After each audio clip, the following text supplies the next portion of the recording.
चलिए शुरू करते हैं।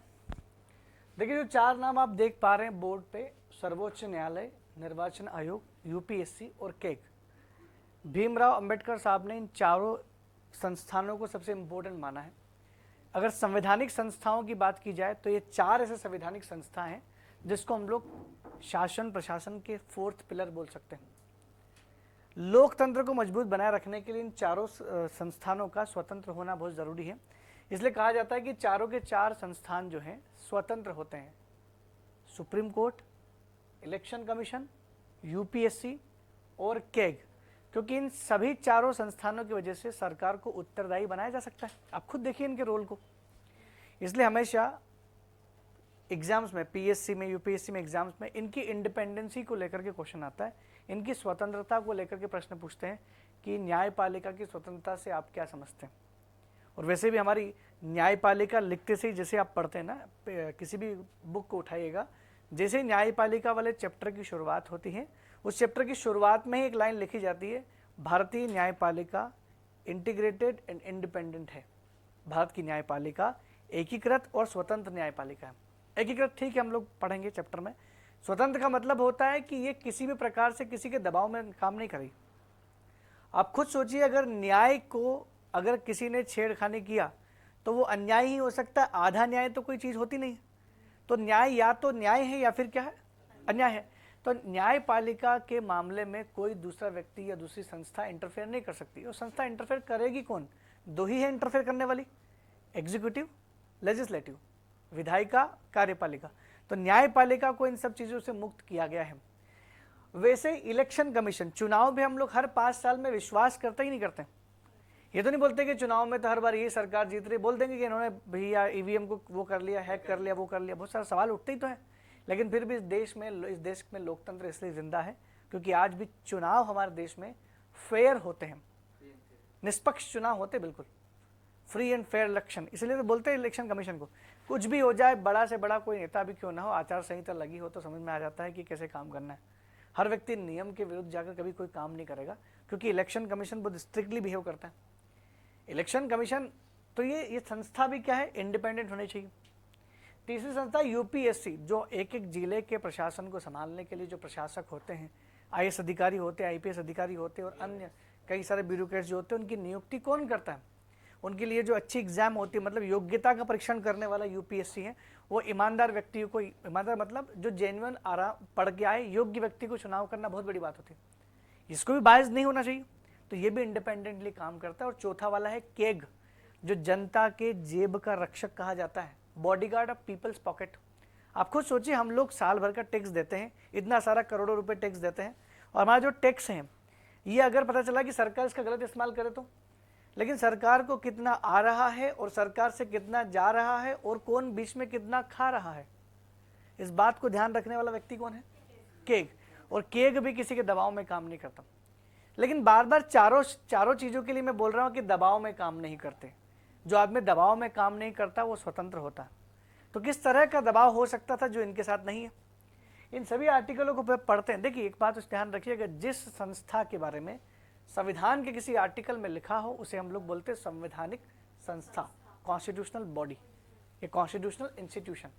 लेकिन जिस संस्था को संविधान में किसी आर्टिकल में नहीं बनाया, लेकिन संसद ने अधिनियमित करके बनाया है, संसद ने बाय एक्ट बना के बनाया हो, जैसे ह्यूमन राइट्स कमीशन, उसको हम लोग बोलते हैं स्टैट्यूटरी बॉडी, उसको बोलते हैं सांविधिक निकाय, संवैधानिक निकाय, सांविधिक निकाय। वो इतना पावरफुल नहीं होता, इतने ज़्यादा, इसके पास बहुत पावर होती है, संविधान में है। और एक और होता है एक्स्ट्रा कॉन्स्टिट्यूशनल, गैर संवैधानिक निकाय या कार्यकारी निकाय, जिसको न संसद बनाए न संविधान में लिखा हो, प्रधानमंत्री, मंत्रिपरिषद अपने हिसाब से अलग से बना ले सरकार, तो उसको बोलते हैं हम गैर संवैधानिक निकाय। जैसे नीति आयोग एक एक्स्ट्रा कॉन्स्टिट्यूशनल बॉडी है, तीनों। लेकिन ये संवैधानिक निकाय की बात कर रहा हूं मैं, और अंबेडकर साहब ने बार बार इनको कहा है कि इन तीनों को जितना स्वतंत्र रखोगे उतनी डेमोक्रेसी मजबूत होगी, उतना प्रशासनिक तंत्र विकसित होगा, उतना देश का संविधान सर्वाइव कर पाएगा। क्योंकि ये बहुत इंपॉर्टेंट चीज़ है। जितना हम लोग 3 पिलर्स ऑफ डेमोक्रेसी को मानते हैं ना, कार्यपालिका, विधायिका, न्यायपालिका, उससे भी ज़्यादा इंपॉर्टेंट ये 4 संस्थाएं हैं। इसलिए इन चारों संस्थाओं को इंडिपेंडेंट बनाएगा। अब इंडिपेंडेंट का मतलब क्या है? पहला तो ये कि आदमी, अगर इंसान की सैलरी अगर सरकार देती हो तो सैलरी के लिए सरकार पर निर्भर रहेगा। जैसे मान लो मैं इस संस्थान में काम करता हूँ और मान लो इस संस्थान में काम करने के बाद मेरी जो सैलरी वो गवर्नमेंट से आएगी, तो मुझे डर नहीं, मैं अपने हिसाब से कोर्स पढ़ाऊँगा, अपने हिसाब से पूरा कम। अब मैं अगर मान लो सैलरी यहीं के संस्थान में दे रहे तो वो अपना बचत दे करके देख रहे कि सर यार कम क्लास में करवा दो, सर ऐसे करवा दो, तो मेरे पर दबाव महसूस करूँगा, मैं इंडिपेंडेंटली नहीं पढ़ा पाऊँगा। यानी अगर सैलरी फिक्स्ड है गवर्नमेंट से तो मुझे दिक्कत नहीं। इन चारों की जो सैलरी है, वेतन, वो वेतन कहाँ से आता है? भारत की संचित निधि, कंसोलिडेटेड फंड ऑफ इंडिया से आता है, भारित होता है, चार्ज्ड। जिन लोगों की सैलरी संचित निधि पर भारित होती है उसके लिए अलग से कोई मतदान नहीं होता संसद में, मनी बिल ला करके पैसा नहीं निकाल के सैलरी देंगे, ऑटोमेटिकली डिडक्ट होकर के अकाउंट में आ जाएगी। मतलब सरकार आपकी सैलरी नहीं रोक सकता, सरकार आपकी सैलरी नहीं रोकेंगे। और सैलरी मान लो 5 महीने की आपको नहीं दी तो आपके दबाव महसूस करेंगे। दिवाली आने वाली है, 5 महीने हो चुके हैं, सर सैलरी नहीं आई, सर बोलेंगे सैलरी दे दूंगा लेकिन मेरा एक काम करना पड़ेगा, अगर वो काम कर दोगे तो सैलरी तुरंत डाल दूंगा। दबाव है कि नहीं है? काम करवा सकते हैं, करवा सकते हैं। सैलरी सबसे बड़ा इशू है, क्योंकि ये लोग, ये चारों पोस्ट जो है वो जनता से डायरेक्ट जुड़ी नहीं है, अपना काम ईमानदारी से करती है, इसलिए ये इनका ये सैलरी पर ही डिपेंडेंट लोग रहते हैं, इसलिए सैलरी को लेकर के दबाव महसूस करवा सकते हैं। इसलिए सैलरी कहाँ पर चार्ज है? संचित निधि पर। पहली स्वतंत्रता यहाँ पर है। दूसरा, कार्यकाल की स्वतंत्रता, कार्यकाल की सुरक्षा, क्योंकि ये लोग जब तक ईमानदारी से काम करें इनको हटा ही नहीं सकते। हर व्यक्ति को बिन एक भी व्यक्ति प्रसाद पर्यंत पद ग्रहण नहीं करता। इनमें से चारों पोस्ट देखो, कोई प्रसाद पर्यंत पद नहीं ग्रहण करता। सबके लिए कार्यकाल कब तक फिक्स है?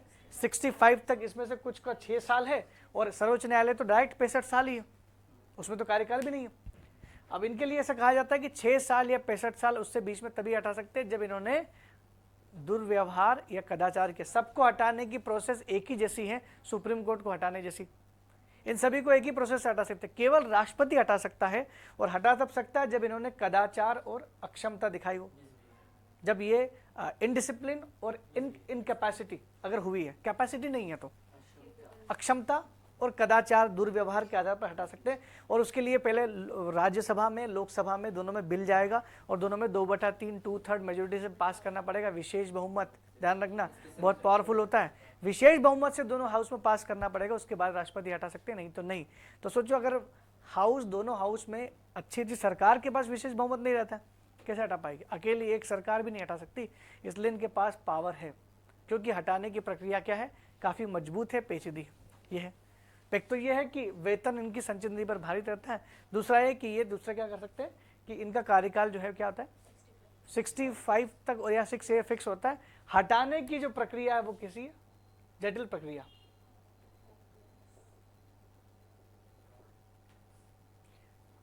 हटाना जो है प्रक्रिया कठोर है। हटाने की जो प्रक्रिया वो कैसी है? हार्ड प्रक्रिया, कठोर प्रक्रिया, बड़ी मुश्किल से हटाया जा सकता है। 3 तो ये पॉइंट हो गए। एक ही पॉइंट कहा जाता है कि ये लोग इस पद पे होने के बाद सरकार, केंद्र सरकार, राज्य सरकार के किसी भी पद पर आसीन नहीं हो सकता। इनको कहा जाता है कि एक बार ये अगर यहाँ से रिटायर्ड हुए तो केंद्र सरकार या राज्य सरकार के अंतर्गत किसी भी सेवा में नहीं शामिल होंगे। मतलब लालच भी नहीं है। मान लो सरकार ये बोल दे कि आज आप यूपीएससी के चेयरमैन हैं, कोई दिक्कत नहीं, आप हमारा काम कर दें तो आपको हम लोग राज्यपाल बना देंगे उस राज्य का। आप ये काम कर दें, आप सुप्रीम कोर्ट के जज हैं, आप ये काम कर दें, नहीं तो हम आपको वहाँ पर वो बड़ी पोस्ट दे देंगे। तो काम इनका रिटायरमेंट के बाद केंद्र या राज्य सरकार के अधीन सेवा लेने पर पाबंदी है। तो ये इंडिपेंडेंसी है कि नहीं है? इंडिपेंडेंसी है बिल्कुल ये इनके मामले में। और नियुक्ति भी तो इंडिपेंडेंट है। नियुक्ति कोई सरकार थोड़ी करता है, नियुक्ति करता है राष्ट्रपति।